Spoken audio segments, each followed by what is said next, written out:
was sitting with my friend Arthur Kornblum in a restaurant. It was a Horn-and-Dahlet cafeteria. And this beautiful girl walked in, and I turned to Arthur, and I said, Arthur, you see that girl? I'm going to marry her. And 2 weeks later, we were married. And it's over 50 years later, and we are still married.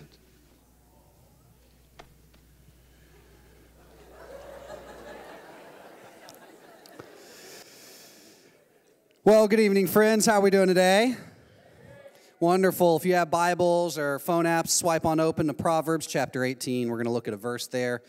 And if we haven't had a chance to meet yet, my name is Doug. I give leadership to this gathering of young adults here called The Table. And we are so excited that you've chosen to gather with us for this next 4-week leg of our message series, these series of talks we have on friendship called Friends Plus. And if you don't know where we've been, I want to encourage you to go to our YouTube page at The Table Orlando on Instagram, or go to search for The Table Orlando. You can watch the last 2 messages. But we've been talking about this idea that what God wants us to do is just build friendships broadly. And then once we put everybody into our friend zone, as it were, that gives us all kinds of freedom to flex into other types of relationships out of that. For example, what we'll talk about today is you can have this group of friends that are your friends, and then if one of them rises to the top and you like spending one-on-one time with them, you can add dating to that friendship. That's friends plus dating. You can do that. And if in that process it doesn't work out, well, you can always just go back to being friends, but it doesn't work the other way, right? We pursue the friends with benefit path. And it's a lot of benefits and not a lot of friendship. And then if that doesn't work out, which it always does, right? You're like, well, I just want to be friends. And you're like, we weren't friends though. And so then it's no more. And so we've been really talking in and leaning into this idea of building friendships and asking the question, what would it look like if in Orlando we all just strive to build friendships with as many people as we can to really increase that friend zone? And I wanted to start off in this message series looking at a couple who's been married for 50 years, kind of this couple on the screen there, because I'm aware that in this room, not many of us know people who've been married for a long time. Many of us grew up, like I did, in broken homes where parents got divorced. And so we've never really seen a successful marriage. And that's impacted us in the way that we build relationships, because for us, relationships are very fluid. They come, they go. And so maybe dating is just kind of one of those kinds of things that happens. But I wanted to start off with this image of a couple that's been married for 50 years, I should say, because that's where I would love for all of us to be. My dream, our dream for y'all, if you're someone who's here today and you say, I think marriage is in my future, my dream for every one of us is that we would be in a marriage that lasts forever. We get married, and then one of us dies before the other one, and we bury them, and then we die, and that's it, right? That's marriage. Someone's calling me on my phone here. That's a scammer. Not today, Satan.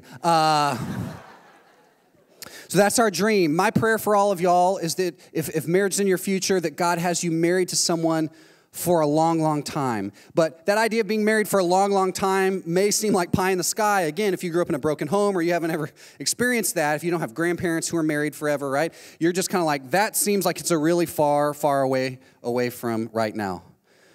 And so what I want to do today is just try to help us take that big, long, scary process of getting married and being married forever, and try to break it down into bite-sized, manageable steps to get from here to there. And just to set all this up, I want to show you guys this picture, a couple of pictures. On the screen right now, you're going to see this picture of me. Remember I talked about my best friend Brad last week, who does the Tangled series on Disney+. That's him with the so me, I'm the arrow guy, right? With a 1996 haircut in Palestine, Texas. And then Brad's right there with his eyes closed just to the what is that, left of me? Yeah, there we go. But that's me. And the reason I show this picture is because this is 15-year-old Doug. And let me tell you about 15-year-old Doug. I don't know anything about marriage, okay? This is the year that my parents got a divorce. I don't know anything about staying married forever. I'm not a Christian in this photo. I don't know anything about following Jesus. I don't know anything. But this was the year when Brad and I started having these conversations, and Brad was always a little more socially aware than I was. I don't know if you can imagine this. I was this tall in 8th grade, So I was 6'1.5", yeah. But like 130, 140 pounds, right? And I ran track and I played in the band in East Texas, right? For some of you playing, like running track, it was like, that was really cool. In East Texas, you played football and you played baseball. I played neither. So, right? And then I was in the band, which was kind of like the halftime show of the football contest. You guys have seen Friday Night Lights, so you know the deal. So I was not like the most socially hipster person in the world. I collected comic books, okay? Yeah, this was my whole thing. I was in Boy Scouts. You guys are getting the picture here, I think, okay? I was a nerd. And so Brad was a little more socially advanced, and so I remember him one day right around this age where he said, hey, Doug, you got to start dating. And I was like, what do you mean I got to start dating? He's like, hey, man, everybody's dating now. And I was like, well, okay, what do I do? He's like, get a girlfriend. I was like, well, like, how do you do that? He's like, I don't know, just find a girl and tap her on the shoulder and say, do you want to date? I was like, really? He's like, yeah. I was like, do you have a girlfriend? He's like, yeah. I was like, okay. So I just like, tapped a girl on the shoulder like, hey, do you want to be my girlfriend? She was like, I don't know. I was like, well, you want to just like try? She was like, sure. I was like, okay. So then I would see Brad and I'd be like, so man, we're in the cafeteria dating. He's like, yeah. I had no clue what I was doing, right? But I was dating. I was like, yeah, I'm dating. And so Brad's like, so are you calling her? We didn't have text messages at this time. You had to call or write notes in class. Hey, you calling her? I didn't know anything about calling her. He's like, yeah, you got to call her. How often? Probably every day. Every day? I've got to call her? Oh, my gosh. And so I was like, I'd get home and I'd open up my little, Trapper Keeper, my Lisa Frank Trapper Keeper, and I'd be like, okay, write a note to call girlfriend, like, hey. But I called, I'd be like, hey, this is Doug, your boyfriend. So, like, what's up? That's it. I didn't know anything about dating, and here's the reason why. I understood the process, that dating was some kind of process. But I didn't know where I should start in dating, and I sure didn't know where I should end in dating. I just knew you were supposed to be in the process. And my suspicion is a lot of you feel sometimes like I did when I was in 8th grade, like you've just been dropped into the social world, and everyone around you is getting on Instagram or Facebook or wherever they do things, Tinder, whatever, Bumble, whatever, right? Yik Yak, too old? Too old? Yeah, we're not talking about weed. Okay, so, right, you get on your thing and you just like you're like, oh, I'm dating somebody. And it's like you post your pics and all you know is to like post pics, but you have no idea where this is going and you have no idea where it's starting. That was me in 8th grade. My suspicion in talking to a lot of us is that's where a lot of us are today. We know we should be dating, but we don't know what it's supposed to do. We understand one of the 3 factors needed. Well, let me show this next photo here. Yeah, so this is Doug and Natalie. 2002, 18 years ago today, I asked my wife out for the first time. Yeah, February 4th, 2002, shout out. February 5th, tomorrow, 2002, our first date, Johnny Carino's, Waco, Texas. It was a good scene. Well, this was maybe like a few weeks later. My college ministry, young adult ministry we were a part of, we had this swing dance. We rented out this hall, and we threw on swing music, and everybody was like, right, doing their thing. Well, I didn't know how to, so we were on the leadership team of this college ministry. We threw this party. I didn't know how to swing dance, okay? This is important. So Natalie and I are dating. I've now figured out, kind of by this point, who I should date. I knew the starting point, and dating the process. I still didn't really have a clear understanding of where it was going. Again, as I told you guys last week, I was a pretty toxic person, and I'm going to show you exactly how I was a toxic person in just a second. So I knew you should date Christian girls. I knew they should be friends. Natalie and I kind of had that. We started dating a little bit, but I was still, as I mentioned last week, I was dating her kind of for all the wrong reasons. It was all about me, whatever. And so we get to this night, and we're dating, and Natalie is a pretty good dancer, and I am not a good dancer because I'm Baptist. Right, so we're doing the thing, and she keeps stopping me in the middle of the swing music going, no, you're not doing it right. I'm like, well, what do you mean do it right? She's like, I don't know how to explain it. Just, you got to do your thing. And I was like, I don't know what this means. So we danced more, and she'd stop and be like, oh, you're stepping on my feet. You're not doing it right. And finally, she made her fatal mistake. She goes, well, no, John over there really knows how to dance, so can you dance more like John? And I look over at John, and he is literally like twirling a girl around him like a hula hoop, throwing her in the air. like flexing Tebow style and catching her. And it's like watching this like ballroom master, right? Like Britt Nelson is out there doing her professional ballroom dancing thing. You guys didn't know this, Britt Nelson, professional ballroom dancer. Shout out, Britt. You guys on YouTube may not see that, but Britt Nelson, who's on our team, is right down here, and she's a ballroom dancer. Anyway. Photos next week? Okay, cool. Yep. So this is me as a selfish, toxic person. I go, okay, well, if you want to dance with John, then go dance with him. And then I walked to my truck, and I got in it, and I drove away.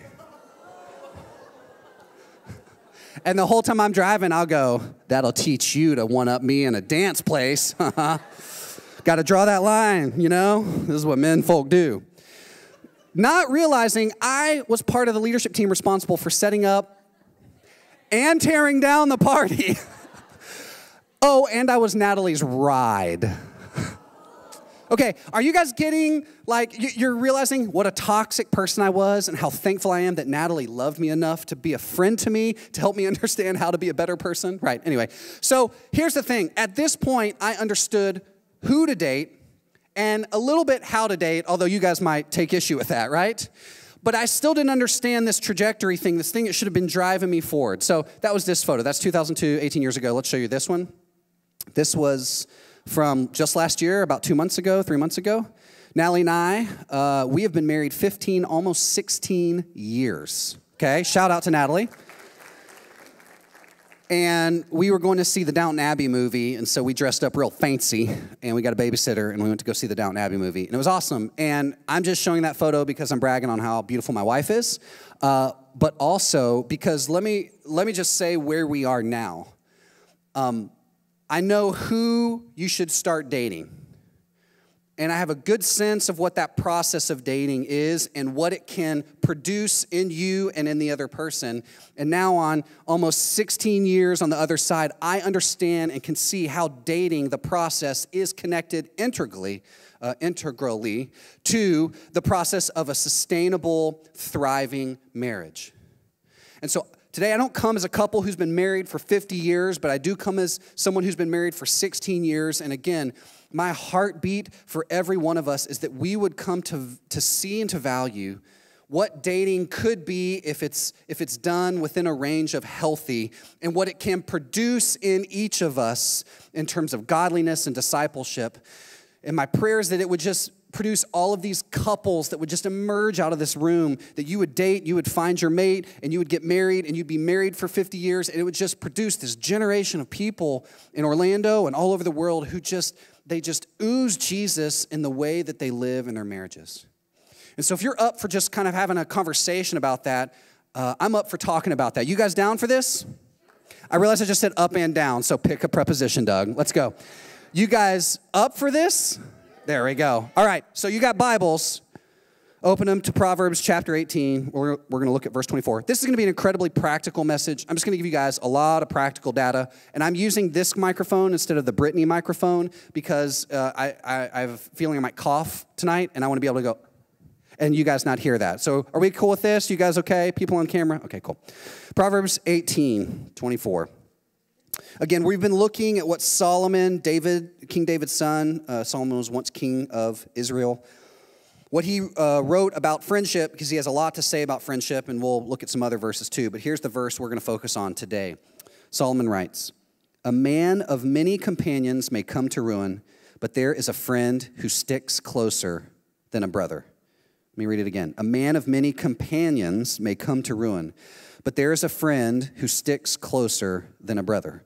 Up to this point, if you're paying attention, Solomon has now given us 5 levels of friendship. The first is the fool. That's the bottom level, okay? Or I would say 5 levels of relationship. So there's the fool. Okay, last week we looked at trying to eliminate most of the fools from our life, the toxic people who bring us harm. Got to get those out of our life as much as we can.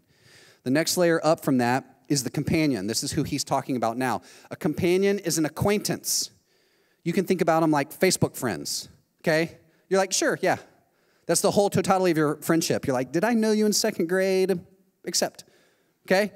And that's it. They kind of know you. They know your picture but you guys aren't connecting on any deep level. It's an acquaintance. This would maybe be like a work friend or a work acquaintance, a school friend, a school acquaintance, someone you might see if you're walking around, like if you're at Disney Springs and you're walking around, you see them, you're like, oh yeah, I remember that guy. But you're not stopping to talk to them or going, how are you? Okay, this is a companion. The next layer up from that is a friend. And we learned in week 1, a friend is someone who loves at all times. They love with a consistent kind of love. And that consistency breeds momentum, which is called friendship. Up from a friend is family or a brother. So when Solomon's using this term, loves closer than a brother, you can think closer than a family member. And I think brother is a really interesting term here. Anybody ever had to go on a long road trip with your family and you get the 2 queen beds and there's 4 of you? And you're doing the math. Show of hands. Anybody on one of those things? Right. Okay, we know what's up. You got to sleep with the brother or you got to sleep with the sister. You guys know what I'm... And you have to negotiate how the body position's going to go. Because even though it's a queen-size bed, you're pretty sure it's a full. And even though it's a full, you're pretty sure it's a twin. As soon as you get in, you put the covers on, and you have that one moment where you're like, this is awkward. And then you kind of scoot to protect yourself a little. But... So you get that close awkwardness. This is like a camp bunk bed situation. This is one of those things where you are really, really close. And what Solomon is saying is there's actually a friend out there, kind of friendship you can have that's closer than that. It's more intimate than awkward brothers on a hotel bed. It's a super intimate, they know you kind of relationship. And he said this is something in contrast to the companion of fools. So there's family, and then the top one is a friend closer than a brother. So around here, one of the things we say whenever we do this dating series, we say most relationships progress in the following fashion, right? Everyone starts at the table, right? And you can get a decent level of friendship there. But real community starts on the couch when you get into a missional community. Because now you're on the couch, you got to negotiate with people, right? Okay, I want the right-hand side of the couch, I want the left-hand side. Oh, I got to sit in the middle like it's an airplane, okay, right? That whole thing. So community is on the couch, but then deeper community happens in the bedroom, right? Either because you get married to somebody or because you decide to be a roommate in the kind of scenario we're talking about here. But the deepest level of community happens in the bathroom, right? Because there's no coming back from that. You are completely exposed. It's the toilet situation. It's the teeth brushing situation. It's all of that. Some of you are just like, I can't believe you talk about that. And you have roommates, and you know exactly what I'm talking about, right? There is no hiding in the bathroom. Listen, let me just go ahead and give you guys a preview. By God's grace, many of you are going to get married one day, and you're going to go on your honeymoon, and you're going to get to your hotel room, and you're going to be like, the place we're doing it, wow. This is incredible. Maybe I'm just talking about the guys, but the guys are just like, yes, this is the sex room. I've been waiting all my life for this moment. You see the bed and you're like, oh, and you're like, this is it. Thank you, Lord Jesus. This is why I've been following you, right? What you don't know is your wife has glitter in her hair, fellas, and it's going to take her 9 hours just to get the pins and the glitter out of her hair. So you're like, guys are just like, tucks off, right? And you're ready to go, and then you're sitting on the bed on your phone, like 3 hours later, you're like, how much longer? And she's like, a little bit longer. You're like, okay, right? And then you have kind of the bed moment, and it's a magical thing. I'm just trying to tell you guys, it's a magical thing. And you're like, man, honeymoon is amazing. There's a bed and sex, and there's no rules or restrictions here. It's the bed and sex, and this is amazing. And then you look over at one point while you're kind of just sitting there happy in your marriage, and you notice there's that door, and inside of it is a bathroom. And you go, ooh, I did not calculate the bathroom portion of this honeymoon situation. We should have sprung for the 2-bedroom, right? And then you have to have that calculus moment the third day on the honeymoon when you haven't gone to the bathroom because you're not ready to go into that world. So you go, oh, honey, I'm just going to go work out. 1 second. I'm just going to go work out. And you go to the first floor because that's got to be your bathroom situation. But you inevitably are going to get to a point on the honeymoon or in that first week or 2 or month of marriage where you can't hide it anymore. You have to go to the bathroom. And everyone has to smell everything. Right? Look, I'm trying to be honest with you. There is no hiding in the bathroom. And this is what Solomon is saying. In marriage, you find that person who is closer than a brother. There is the bathroom negotiation with this person, and they love you anyway. They see you brush your teeth, and you do the dog thing where instead of waiting till all the foam has built up in your mouth, you just kind of tongue, and you let it drain out like it's a thunderstorm in June in Orlando and going down the gutter into the sink. And the other person is like, oh my gosh, why would you do it that way? That's so inefficient and gross. Why would you do that, right? And they love you anyway. This is it. This is what Solomon is talking about. The highest layer of friendship that anyone can have in this world is a friend who loves you closer than a brother on a hotel bed.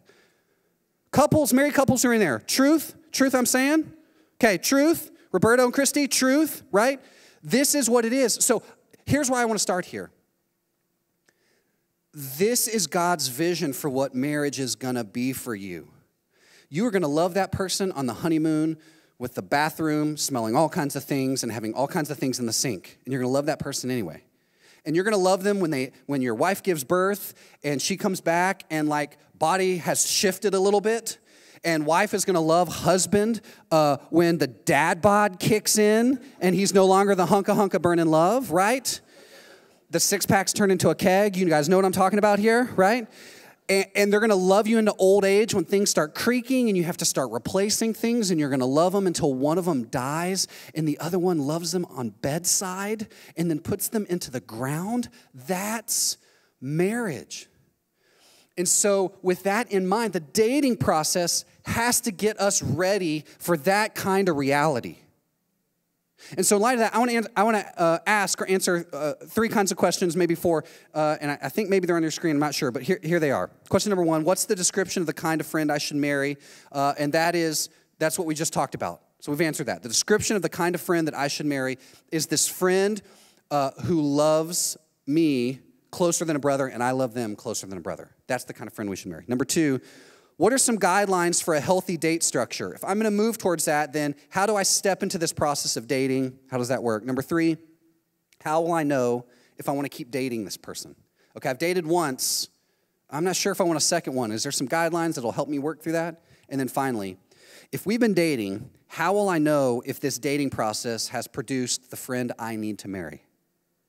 How do I know we've arrived at that point where we're ready to move from dating maybe casually or as friends to dating exclusively and starting to get ready to be engaged? And so I just want to answer those really practically here. And so if you're a note taker, I want to encourage you to get the phones or whatever note-taking devices you have, and we're just going to walk through this. All right. So this question here first, what are some guidelines for healthy date structure? And let me just say this up front. I don't know that dating is necessarily biblical. I don't know that it's necessarily not biblical. I think the way that we culturally date is incredibly unbiblical at times. And so I'm going to try to redeem the process of dating in a way that's fueled by Scripture and tries to give us just some healthy pathway here towards this friend who loves us closer than the brother. Okay, so here's what you can remember about healthy dating, especially if you're someone who's never gone on a date. Maybe you're someone who has gone on dates, and this is even true if you are a couple who's been married for a couple of years. Britt and Mike are doing a great job with our couples missional community. We've started 5 couples life groups in the last 6 months. We have tons of people who are getting married. And you can clap for that. That's okay. Yeah. Like, shout out couples. Here's the thing. Sometimes, you know what's harder than dating as a single? Dating as a couple. And so I'm writing all of this and explaining all of this and speaking all of this in a way that applies not only to folks here who are single, but also to folks who are couples. Because couples need to keep being reminded that dating can be a core discipline of married life, okay? And I want you to remember the acronym TOASTER, okay? TOASTER. So I got this TOASTER here I took from an office. Don't tell anybody. I promise I'll bring it back. And TOASTER forms the acronym here that we're going to look at. So it goes like this. How do I step into this process of dating? Number one, talk. Don't text, okay? Imagine you have this group of friends, okay? You've put people in your friendship group, and there's just been 1 or 2 people that have emerged, and you're like, I really like them. I see some potential things in them, and I want to maybe just explore what it would look like to kind of have a one-on-one relationship with them moving forward. Here's how to move from that thought into dating. Talk, don't text. In other words, talk to them and ask them if they want to go on a date, eyeball to eyeball, okay? Now, men, let me talk to you for a little bit, then ladies want to talk to you. Men, eyeball to eyeball, but not like nose to nose. That's too close. Eyeball to eyeball in the same room. Hey, you got a second? Hey, I just wanted to ask you, would you be willing to go to coffee, right? A great, safe way to start this off is, hey, would you be willing to go to coffee? Now, remember, these are friends of yours. So you're not asking a complete stranger. You're in a life group with them. You're in missional community with them. You've seen them around. You've spent some time in group settings. And you're just going, hey, we spent time in group settings. Would you be interested in going to coffee? But you ask them in person. Don't slide into their DMs with something cryptic. Hey, I had fun at church with you the other day, and I noticed there was coffee there. Because what logical human being is like, here it is, my moment. They don't know. And don't be like, hey, girl, you want to go to coffee? Girls, if a guy slides into your DMs and tries to ask you out, I want you to type this back. Just be prepared, okay? You need to write this down. This is gold I'm giving you. Ask me in person, yo. Hey, you're going to have to ask me in person. I don't respond through DMs. So ask me in person next time you see me, okay? Let him know what your standard is. No, you got to ask me in person because here's the thing. If you're going to be the person who takes care of me when I'm dying one day, I need you to be responsible today. Start practicing responsibility today, okay? So guys, listen. I want you to practice. In fact, if you're a single dude who has to ask a girl out in the future, go ahead and stand up right now. We're going to practice this. Yeah, seriously, single dudes, stand up. Stand up, stand up. Listen, hold up. No, hey, there is no shame in this. Listen. Are we listening? These dudes right here, listen. These dudes right here, if they step into this, are going to change the world, all right? So as brothers and sisters in Christ, we're going to encourage the crap out of them right now, okay? So you look at these dudes. If you're not one of the dudes standing up, you just look at them and you say, you go for it, dude. Okay, we're encouraging you. Dudes, repeat after me. Repeat after me. Ready? Hey, would you like to go to coffee with me? That's it, fellas. I'm telling you, that's the key. Shout out. You guys got this. Okay, you guys can sit down. That's it. Look them in the eye and you just take responsibility for your life. Hey, would you like to go to coffee with me? That's it. Again, these are people you have cultivated friendships with. They already have told you they like you as a friend. Okay, girls, can I talk to you? If a guy in your friend group asks you to coffee and you're not just like violently opposed to it, can I encourage you to really consider saying yes? Okay? You are not committing, listen. You are not committing to getting married to them. You're not. You're just saying, in fact, you could say this, ladies. I would love to go on a date with you as friends. That's great. I would love to go on a date with you as friends. You never know what might happen. Again, you might add dating to friendship and it might go somewhere. Or you might add this date to the friendship and it might not. But that dude just stood up and took responsibility. And if you're not violently opposed to him, just go, sure, I'd love to go to coffee with you. Okay, it's coffee. It's $5, okay? You're probably just binge watching Netflix later. Okay, I'm just saying. So just think about it like, okay, it's a 30-minute commitment. Let's just check this out. But listen, if you're violently opposed, say no politely. And the best way to do that is to go, man, thank you so much for having the courage to ask me. I'm probably going to say no, but thank you anyway. And that's okay. And if the girl says that to you, you just go, I appreciate you, sister. Right? You go, girl. I'm proud of you. Way to set a boundary. This is me not being creepy. I'm respecting that boundary. Okay? So talk, don't text. Okay, here's the next one. Okay? Organize around meals. Organize your dates around meals. Why? Because people got to eat. I see people make this really difficult. Because our culture tells us to be elaborate, they go like this. They're like, hey, do you want to go out? And the girl's like, yeah. I'm like, okay, we're going to do all 4 parks in one day. And then we're going to get on a private plane. And we're going to fly to Tahiti. And you're like, whoa. Like, look, organize around meals. They got to eat. You got to eat. There's a convenience of needs that takes place there. Meet them there. You're going to eat later. I'm going to eat later. Organize around meals. Besides, in Acts 2, as Luke is describing community, he says that community always tends to happen around meals. So break bread together. Or get coffee and get a Danish or whatever, right? Just have something there where you're having some kind of meal together. There's something that's bonding about that experience. So organize around meals. You want to go to coffee? Would you like to go to dinner? Would you like to go to lunch? Would you like to go to breakfast? If they're not a morning person, don't be creepy. I'm just keeping that in mind. All right. So talk, don't text. Organize around meals. And accountability matters. Accountability matters for two reasons. One, if you're single, there is safety and accountability. I'm meeting this guy at this neutral location where we're going to have coffee. I'm letting a girl know about that. I'm sharing Find My iPhone with her, right? All that stuff. Again, you're assuming he's in your friend group, so you already have established kind of a domain of safety with them, but it's just safe for both the girls and the guys to know what's going on here. Here's the thing for couples, where I'm going to make this apply to you guys. Accountability.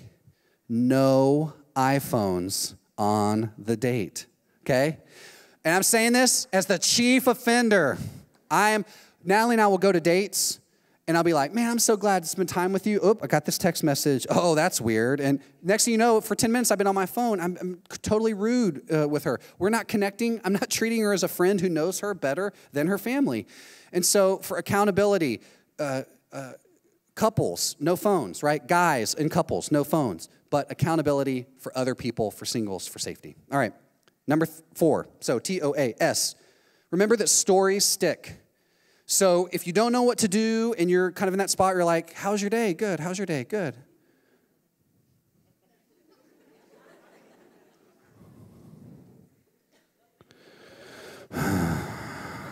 Right? Here's how you transition.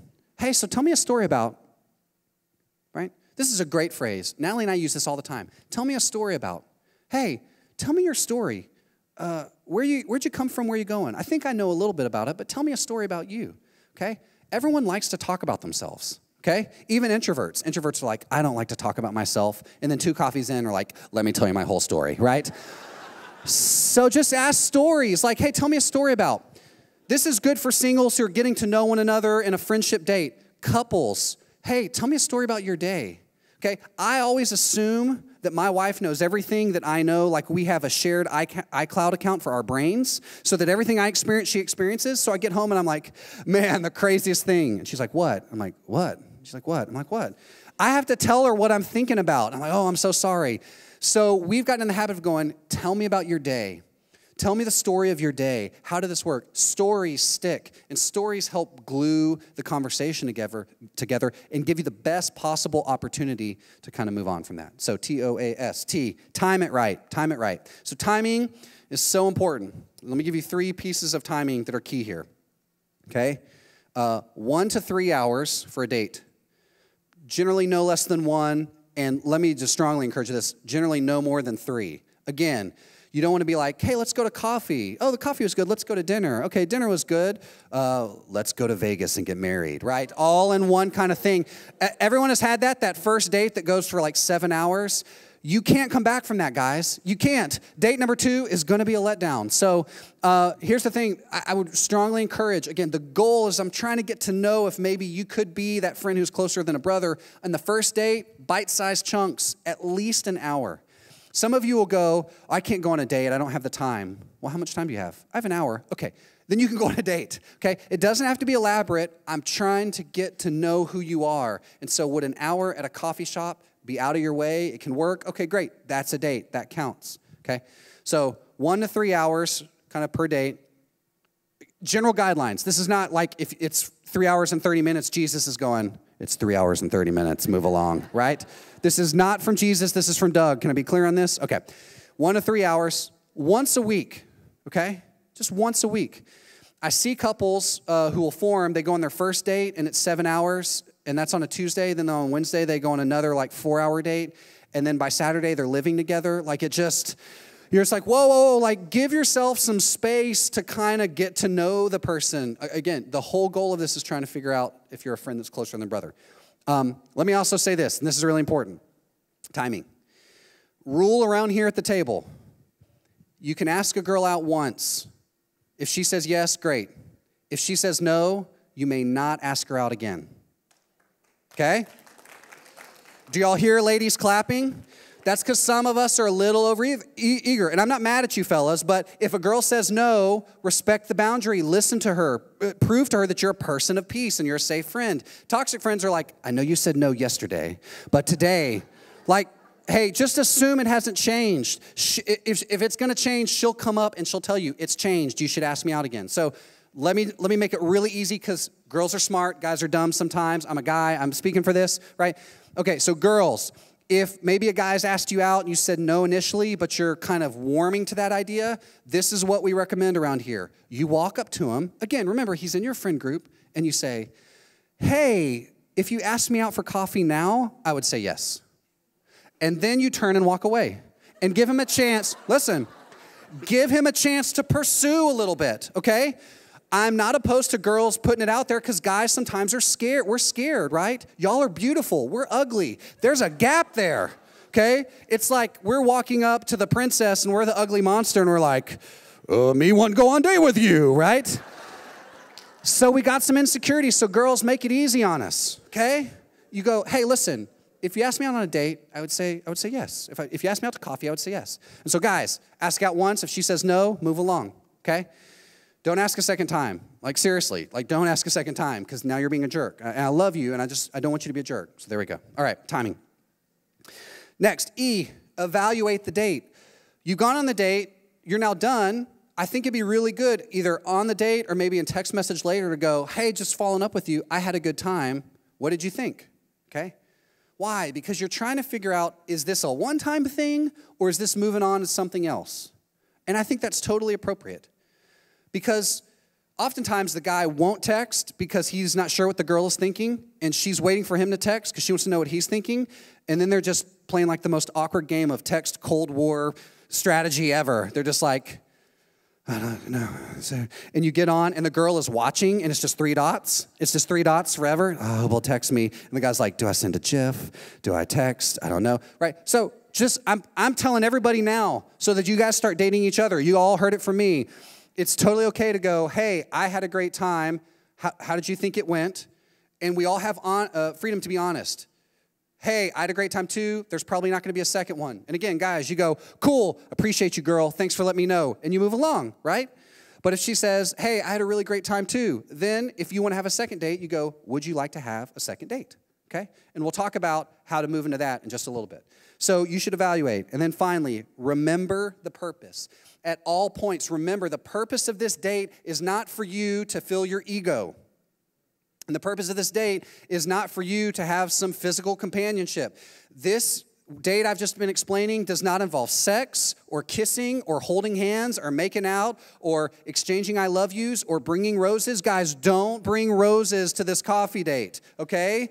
Like, ladies, don't wear your most provocative outfit to this coffee date. Guys, don't wear your most provocative outfit to the coffee date, okay? Brazilians, okay? I love you. Don't show up in the Speedo and be like, oh, is this a date? I thought I was going to the beach. Da-dum, da-dum, da-dum. Right? This is not what we're doing, okay? And I love you, Brazil. I love you. You're my people, okay? But listen, I'm talking. Okay.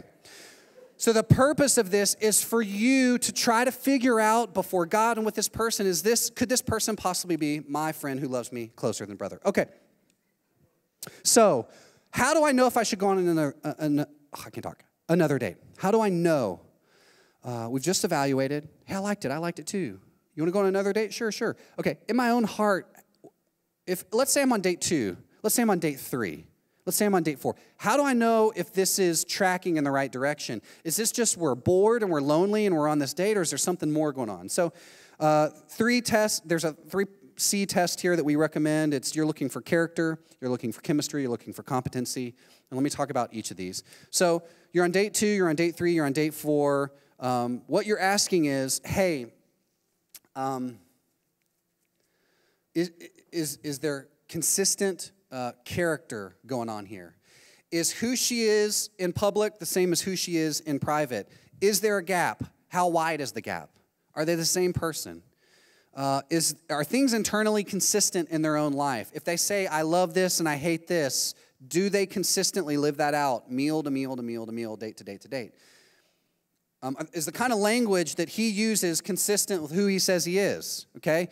What are their patterns? Okay? What are their patterns? And is that consistent? And you're just trying to figure that out. And so, again, you're on a date with somebody and they go, man, I love Jesus and I love worship music and that's all I listen to. And you're like, okay, cool. So they kind of, because a lot of us will put our best foot forward. We'll put on our church face for the first date. But by date 4, we're like, we've moved on to where I can pick you up. And so he picks her up and gets in the car and it's just like Metallica, right? Straight off, okay? He's like, I love the Black Album, so good. Can't believe they got passed over at the Grammys for Jethro Tull. It was a travesty, 1992. Or maybe that was just me. Anyway, so you're doing this whole thing, right? And then she's like, well, I thought you only listened to worship music. It would have been okay if you listened to non-worship music. That's okay, but you told me you listen to only worship music. There is a gap here between what you say and what you do, right? And again, none of us are going to be perfect, but I think what you're looking for is a teachability and an increasingly closing gap between what you say and do, your public and your private, making sure they're the same. Because again, if you're going to be the person who loves me on my deathbed, I want to know you're not going to pull the plug, okay? Just selfishly, I want to know that you're like, hey, we signed that thing, you're not going to pull the plug, and they're like, okay. And then right as you're on your deathbed, you're like, I love you, and they're like, I love you too. And then you're like, Inner Sandman, doom, da da da dum, and you pull the plug, right? You didn't know I was going to work that Metallica reference back in, but not many of you know that album, and so that joke really fell flat. Moving on.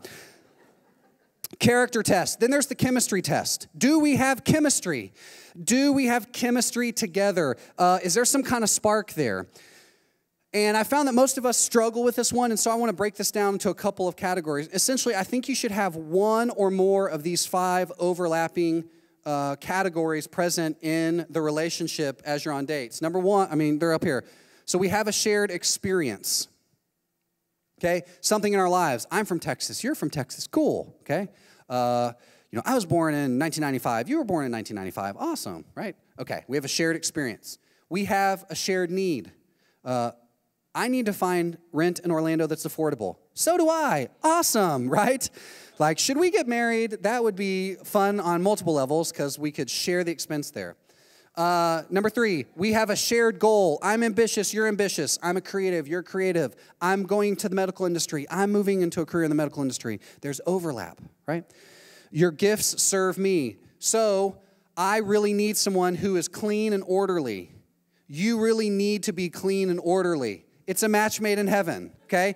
This is me and Natalie. I didn't know I needed to be clean and orderly. Natalie is like super clean and orderly. You guys may know this because I've told this several times. We get back from our honeymoon. I'm just like, this is amazing. Friday night, we're going to sleep. I'm going to wake up Saturday. We're going to sleep in. It's awesome. Saturday morning, 7 a.m. in our apartment in Waco, Texas.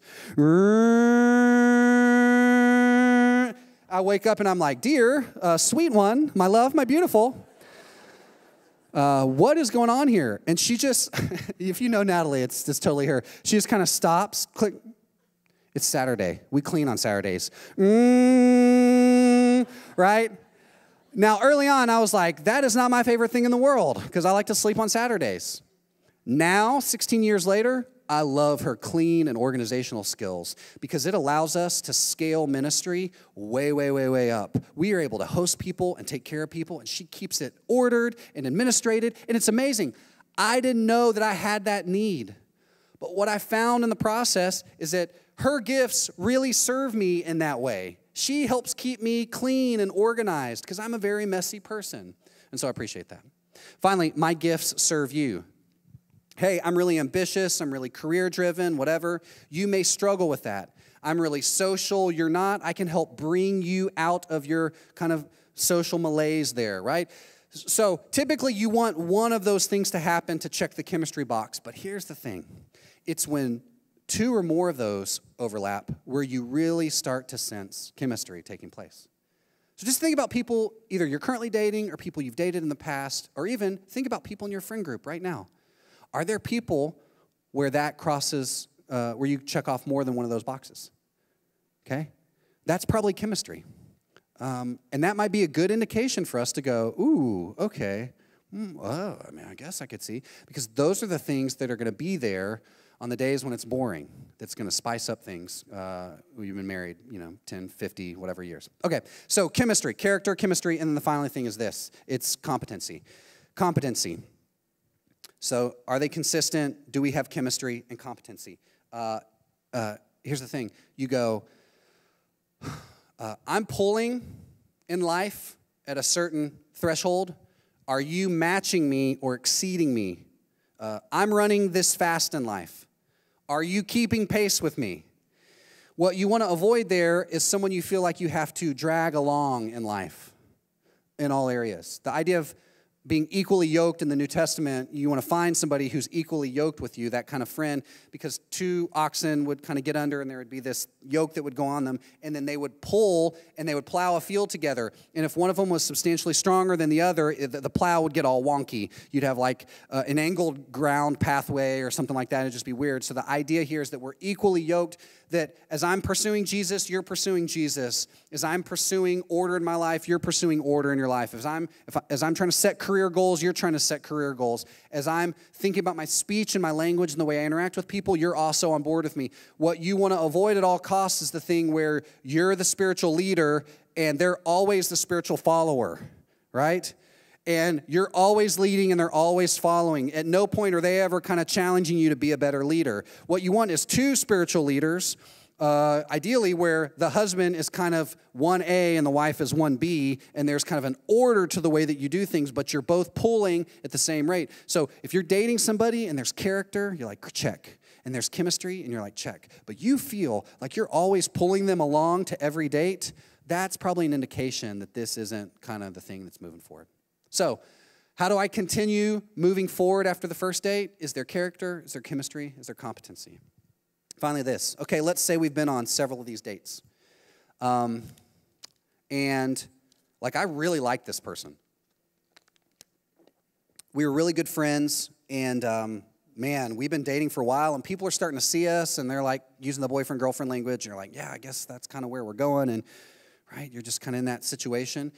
And I'll tell you, it's so funny when you first start to have the conversations about marriage when you're dating, because I'll just go ahead and tell you this. For me, it was like, man, I cannot believe we are dating. Like, that's crazy. I just didn't think I would ever find somebody like you in my lifetime. And then I'm having a conversation about marriage with you, and I'm thinking about all these adult things. I can't believe we're having this conversation. I can't believe I'm in a, like, Jared somewhere looking at rings, right? I can't believe I'm renting a tuxedo. I can't believe I'm walking down this aisle, right? I can't believe I'm saying I do. I can't believe we've been married 16 years. Like, you're just like, it's kind of overwhelming. But here's what I think you will discover when you're ready to start having that conversation. When you know that that person you've been dating is starting to become a friend who's closer than a brother. And there's 4 tests you can kind of walk through. So think about your friends or maybe people you've been dating and kind of filter it through this. So number 1, it's the known and loved test, or the know and love test. You can say about this person, they really know me and they really love me. Like, they really know me. There may even be a bathroom situation, right? I tell this story about one of my friends. I won't use his name in case he watches this later. Sorry, you know who you are. First date with his now wife.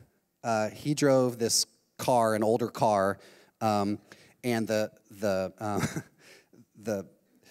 door didn't work on the driver's side. It was like there's a wreck, and so it just crumpled. So he had to get in and out on the passenger side.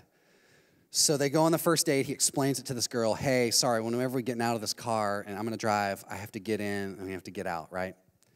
And so just there's going to be that process. She's like, okay, cool. So they go to this restaurant, and he was like, again, classic overachiever, is like, let's try someplace like new and fresh, okay? So he tried some ethnic food, and it didn't go well in the tummy area for him. But he was just like trying to be a man. He's like, just hold it. We'll be fine. So they get in the car, and they're driving home. And he just explodes all over the car. And now she has to get out, and he's got to walk over her. And it was a really bad situation. And to his credit, she was like, it happens. And so she helped him, like he went inside, and she cleaned everything up. Yeah. Like, put on the hazmat suit, right? She was like, this virus came from somewhere, and she was ready to go, and she cleaned everything up and she found out he was sick, and so she went to Walgreens and got him stuff and took care of him, made him chicken noodle soup, took care of him for the weekend. Again, broke the 3-hour limit rule. I'm really disappointed in her. No. And he told me later on, he's like, that's when I knew, like, she knew me and loved me, I mean, just so well. I could see myself being, in my 80s and her taking care of me, right? And so when you get to that point where, like, they know me and they love me and they serve me and all that stuff, that's when you know, I think we're ready to move on. Again, it's not perfect. They're not perfect in that, but you'll just get a sense. You'll know. They know you. They love you. Number 2, the time test. It's going to take time. It's probably going to take longer than 6 months. We notice around here that people at the table, we call it the time test. It's 6 months. That's when people either step in deeper or when they're like, yeah, we're going to try to find another church in Orlando, which is totally fine. That's okay. But it's the time test. Do I get to see them in all seasons? I know their character is good in summer, but is it also good in fall? Okay? Is it also the same in winter? Is it the same in spring? Do they pass the time test? Do I have enough data points to know that this is who they are? And once they pass the time test and it's been long enough, you go, okay, I think this might be my person. Number 3, the grace and truth test. Jesus in John 1:14, when he's being described, says that he came to dwell among us and he lived in grace and truth. And again, that's that model of friendship. And so does this person you're dating, do they express a combination of grace and truth with you? Or think about it like this. Do they know me so well that they know when I'm having a bad day and I'm complaining, they know not to correct me about my whining and complaining, but to just have compassion on me? And do they know when I'm just kind of being a jerk about things, that this is the time where they need to go, okay, I need to challenge you a little bit more on this because of who Jesus is? Do they know when to practice grace and truth in an increasingly consistent way? And again, that makes you feel better known and better loved. And finally, the complementary test. Are there things about their life that just seem to fit you because you don't have them or you know you need them? Like, are there things about your life that just seem to fit them and you almost start to get a sense that there's like a teamwork thing going on? Like you go, man, I'm really good at shooting, you're really good at playing defense, okay? Or I'm really good at talking, you're really good at connecting. I'm really good about dreaming big, you're really good about figuring out the details. I get really nervous, you get really bold, right? I make an awkward joke, you know how to pull me aside and correct me. I know that on most days I need humor and you know how to tell a good joke, right? I love and appreciate beauty and you know how to be beautiful. Like there are just these things about them that seem to complement, and you start to have this kind of conversation where you go, it's as if there's a God in heaven who designed us with each other in mind. Like we're these 2 lost puzzle pieces that fit together. We seem to complement one another. And so when you feel fully known and fully loved with them, and when you felt fully known and fully loved for a while, it's past the time test. And when they just seem to know how to speak grace and truth into your life, and when you feel like there's a complementary piece there, here's my best guess, is that's your person. And when it's them, this is what you say. Hey, I'd really like to talk about exploring marriage. I'd really like to talk about this.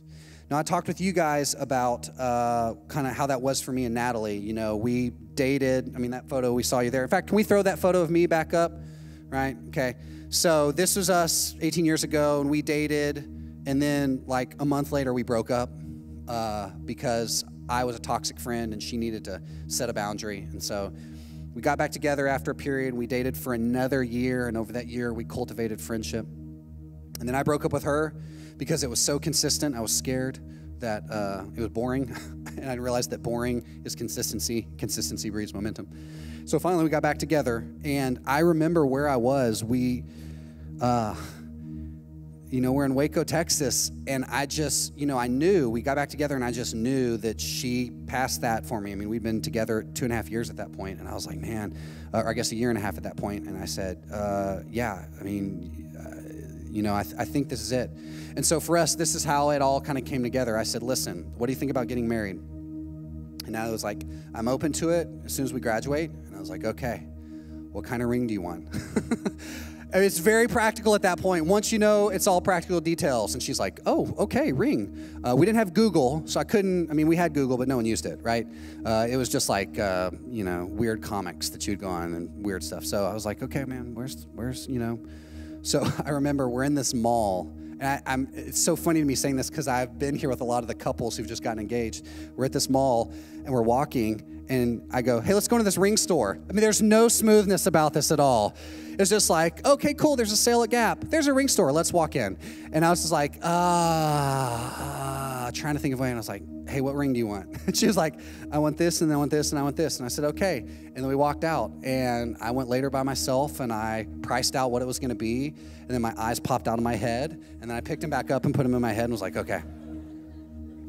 And I called my dad, and I was like, hey, man, I'm going to buy a ring for Natalie. What do you think? And my dad was like, awesome, like, that's great. And so my dad was a Christian by this point, and so he's like, great, that sounds amazing. So I remember I drove to Dallas, Texas, and I went to this place, the World Trade Center in Dallas. And I went to this store in the World Trade Center in Dallas, and I said, that's the ring I want. And they were like, this is the ring. And I'm telling you, in that moment, I kind of crossed this milestone in my life where I went, this is real. This is happening. Like, I am coming up with a plan and proposing and getting a photographer, and this is going to happen. And so I drove back, and I took the ring, and I put it in my closet in the same space where I built the shrine to Natalie. That's where I store.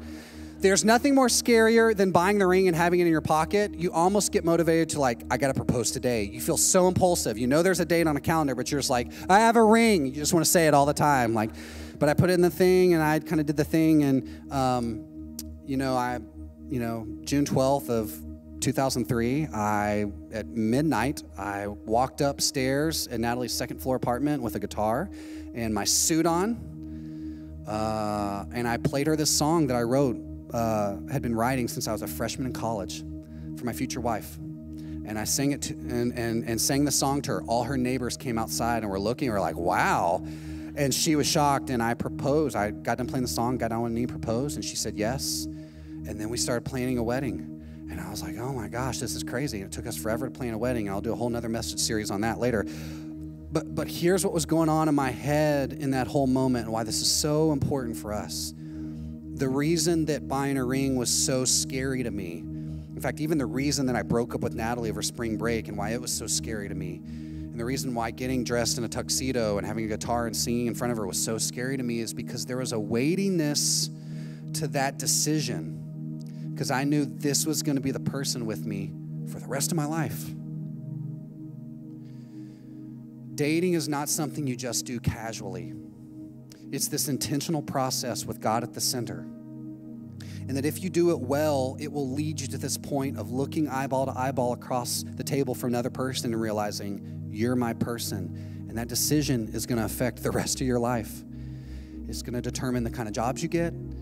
It's going to determine when you have kids and bring them into this world, either through birth or through adoption. It's going to determine where you live and where you don't live. It's going to determine what kind of church you go to. It's going to determine what kind of car you buy and what kind of house you own and where that house is located. It's going to determine every other decision in your life. And so I want to encourage you here today, if you're someone who's thinking about jumping in this process of dating with someone, to walk in with holiness and with a respect for the process. And I want to promise you, if you will seek Christ in the middle of all of this, I think it's very possible he might, in this next season, lead you to your person. And who knows what he might do from there. He might make a way where you say right now, there is no way I am dating in Orlando, because that's just what Jesus does. He loves family and he loves discipleship, and he might bring it together. So let me pray for us right now.